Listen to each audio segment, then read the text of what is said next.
Do you have a snake plant, but you really want more snake plants? Well, then it's time to propagate. Now, propagating a snake plant is actually a very simple process, and I'm going to show you how to do it step by step. Welcome back to Mind the Leaves. So there are actually two different methods that you can do to propagate a snake plant. You can just take a large plant and divide it, or you can take leaf cuttings, and that is exactly what we're going to be doing today. So of course, a very important first step is going to be to simply clean and sanitize our scissors. Now, when you're cutting the leaves of the plant, of course you can take any leaf that you want, but I think a great idea is to actually try to find leaves that might be growing in weird directions that are making your plant look a little wonky. That way, you're actually pruning your plant to give it a really great shape and giving yourself propagations. Okay, so this one here on this plant is kind of growing in a bit of a different direction than the rest of it is growing. So I will be cutting that one.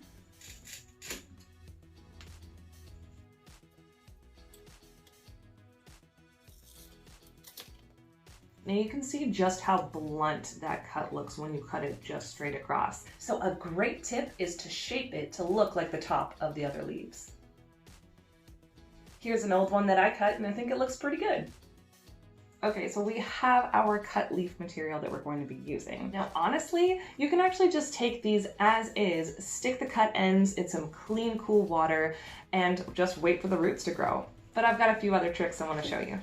So you can get a lot more out of one leaf than just one propagation. And because it takes so long for them to root anyway, I think it's a really good idea to just chop up the leaf and put in as many propagations as you can.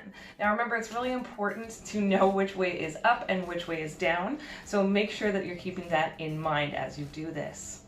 Something that you can actually do as a trick to make sure that you know which way is up and which way is down, especially if you're doing a lot of leaf propagating, is that you can actually cut a little notch into the bottom section there just to indicate that it is in fact the bottom. The other good thing about this notch is that it does increase the surface area, so you will get a few more roots out of it this way.